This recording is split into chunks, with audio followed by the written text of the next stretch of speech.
Good morning, Philippines. Well, today I thought I'd give you sort of a rundown on buying real estate here in the Philippines, some of the frustrations as a buyer, and some of the things that you, as a Filipino selling land, may be interested in knowing when trying to sell to foreign interests. So, hopefully, you'll join us here and take a look at what I've got to offer.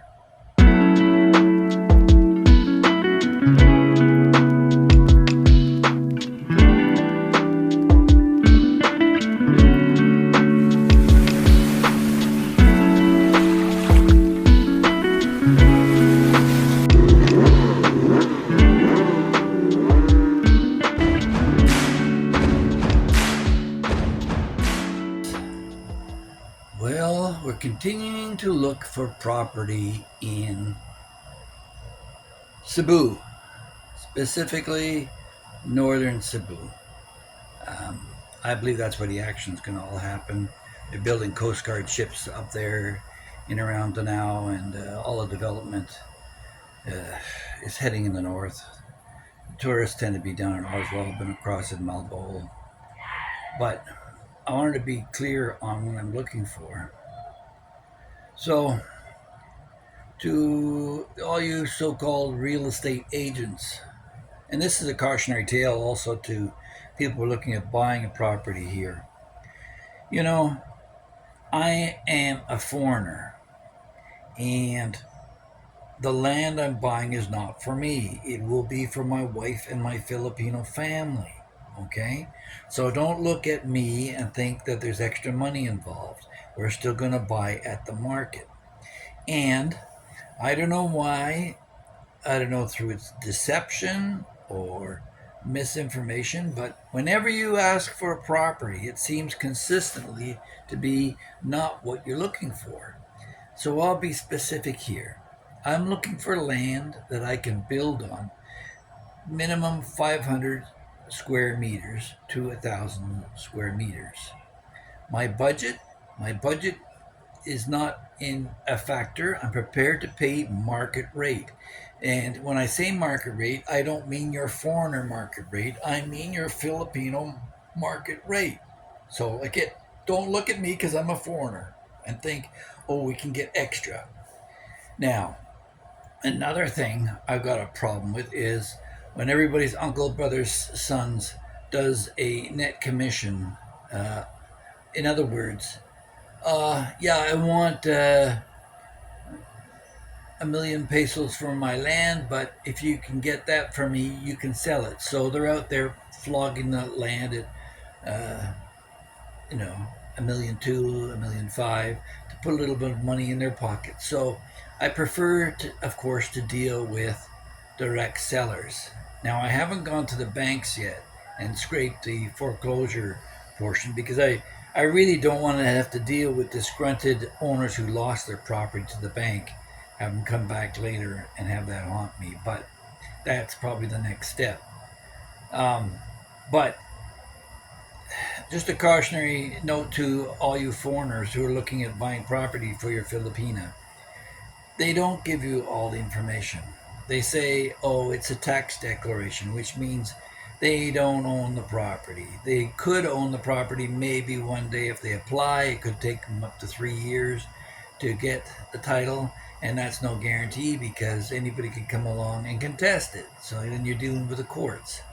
We thought we had a property, ideal property, up in Ormoc in Leyte, and it was a beautiful site right on the ocean, 4 hectares, and we're going to pay, well, actually, it's 2 parcels, 4 hectares each. We're going to pay 8 million pesos for it, including a house and everything. And then found out later it was 2 lots, and there's a contested argument between the family members that one brother lent money to the other brother and then passed away, and now this guy's nephew, the previous owner's son, is suing and saying that his uncle has to give him his land back. So we walked away from that deal. Um, so, if you're serious about selling real estate in the Philippines and you want to get foreign clients, you got to think the way foreigners do. I come from an area of Canada where we have a Torrens system. There's insurance policy, so if you do screw up on who actually owns the property, there's some avenue to go after. And the Philippines is not construed that way. They have their own set of laws. But if you're a Filipino looking to sell property in the Philippines, here's a suggestion. Instead of going on Facebook with a whole bunch of pictures, and a lot of the pictures is just the same picture over and over again, videoing a lot, let's start off with the details, the actual square meters, not what you think it is or roughly. So many times I see 1,000 square meters and it's 985 or something like that. The actual square meters, that it's a titled lot, not tax declaration. Um, you can say that the taxes have all been paid, and if you say that, you should be on the hook if they haven't been paid. I know of people who bought property and found out that their previous taxes are still owing, and they have to pay all that. The buyer has to pay all that, plus the capital gains as well. So you got to be clear on your details in your listing so that the foreigner is fully informed and feels comfortable and trusts you. But when you're not forthcoming and you show a picture that isn't even the lot, and it's not just foreigners. If you look at Rebuti's site, she has a blog here. She's a Filipina. She bought a property and found out later that they switched the actual lot, and the lot that she thought she was giving wasn't it at all. And they sold her a cliffside property, or virtually a steep slope, and she was pretty disappointed in herself. But it was her first time maybe buying property, and you can't blame a girl for that. But here's an appeal out to all you realtors. You should get yourselves organized and get an association of realtors and have minimum standards and an ethics and real estate board put together so that you can govern yourselves and your behavior so that the ones who are not being ethical are exposed and lose their license and have a license. But right now, pretty well anybody can sell real estate in the Philippines, um, except foreigner, of course. But yeah, be forthcoming. I just was about to drive all the way up to Compostela and found out that the lot I was looking at was a cutting. I'm not interested in a cutting, okay? I don't care about the past history of the actual lot or what the mother title is. I want the actual title of the lot that I'm buying and provide a copy of it so that I can see that I'm buying it with the actual survey lot number on the title that it matches. I just saved myself a trip because I've exposed that issue on on a property up there. So it's very frustrating. I've been running all around the islands, and thanks to Dexter Derlin, who suggested I go to the bank and look at the foreclosures, and that's probably the next step. But we're up to the third and final floor of our of build number one, and we're looking for our next project. Now this we may keep this next one as well. I don't know. We'll see, but it's more likely to be sold, and as such, it has to be marketable. So I want to look at something that has a potential view. If I build a second floor and clear the bush in front of it, you can get a view of the ocean. That'd be great. Or beachfront, something that can be cleaned up. Not a mangrove swamp. That's going to be a problem in terms of any kind of clearance because you can't touch mangroves. And what else? Well, it'd be nice to have a source of water so I don't have to capture rainwater, maybe a drilled well. But the key thing, too, is, and if you look at Wilma and Greg, they looked at over 50 properties before they settled in Darwin. Um, you got to specify that it's along a barangay road or a cement road so you got access. Because in Rebuti's case, she bought the lot and then found out she had to negotiate for a right-of-way with a neighbor. And of course, they're just holding her to ransom. Don't want that.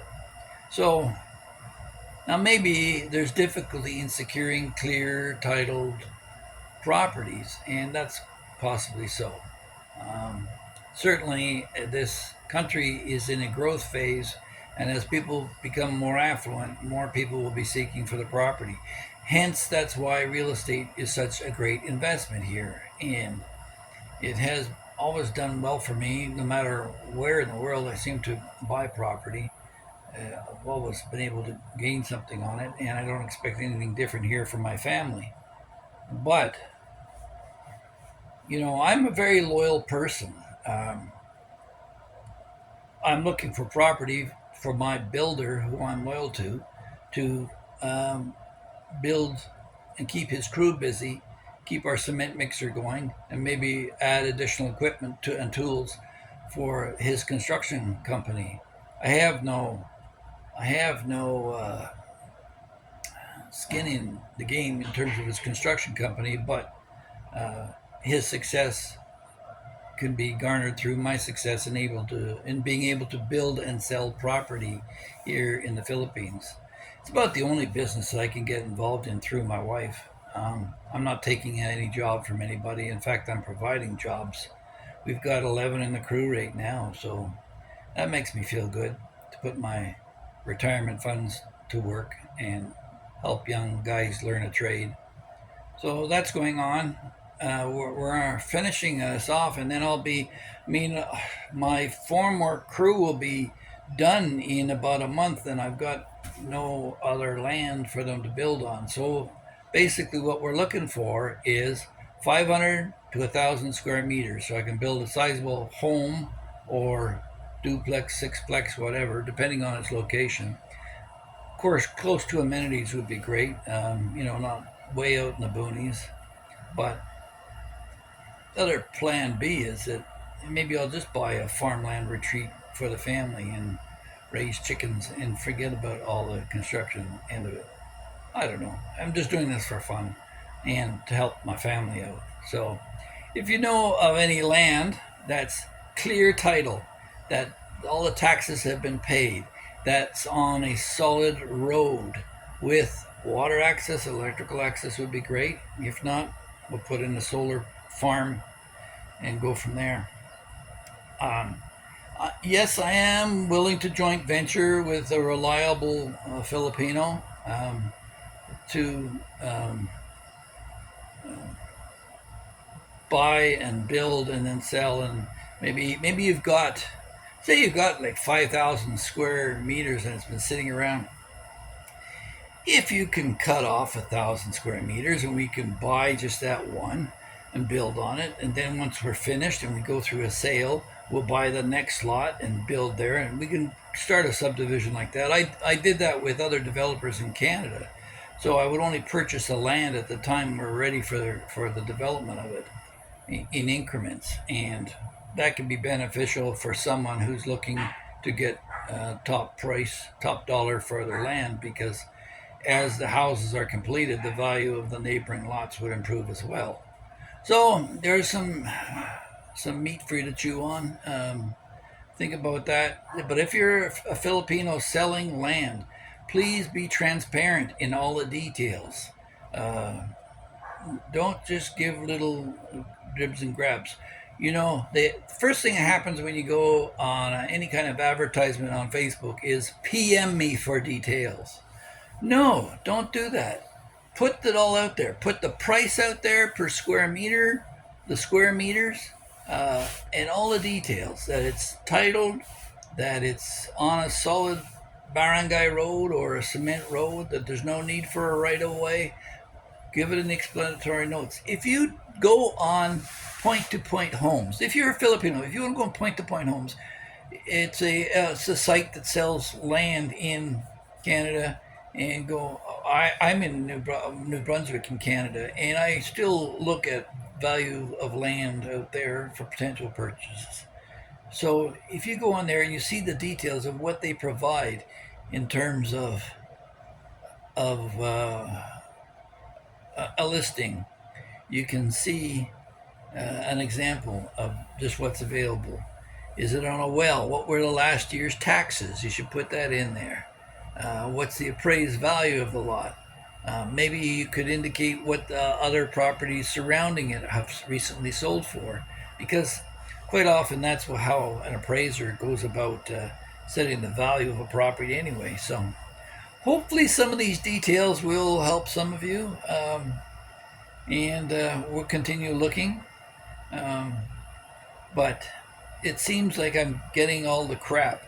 I don't want your flooded old rice field that's sitting next to a swamp or on rocky terrain that nothing can grow on and it would be hard to build. If it's rocky and it's up on a cliffside where you get a tremendous view and we can build on that, then that's a different thing. And um, maybe there's cliffside ocean property too that if we can cut into the cliff, we can build something there. I mean, I have to be imaginative and creative on some of these things as well to build value, and that's what I bring to the table. So I'd like to thank all the new subscribers, and don't forget that if you're viewing this for the first time, it costs nothing to subscribe. There's over 650 videos for you to take a look at of our whole journey here to the Philippines, our trial test of taking a Philippine family and living in Canada, and the reasons why we decided to return to the Philippines to live permanently. All those details can be found in other videos here at the Philip Cartmel Experience. If I could just add one final note, if I've contacted you for information on real estate, don't ask to be my Facebook friend. You're not my Facebook friend. You're not my friend. This is a business transaction. Let's be professional, answer the questions, and be complete in all your information. Now, who knows, over time, if I bought a number of properties off you, we could become friends. But don't start off by asking me to be my Facebook friends just so you can send me unsolicited messages all the time. And you're going to get that, buyers, if you are dealing here in the Philippines. They're going to ask you to be their Facebook friend. So we're at week 20 of our build here in Cebu and Talamban. So I'll bring out a video tomorrow on the results as we've completed the third floor. And as my son likes to say, I hope that you'll please like, share, and subscribe. Thanks for watching.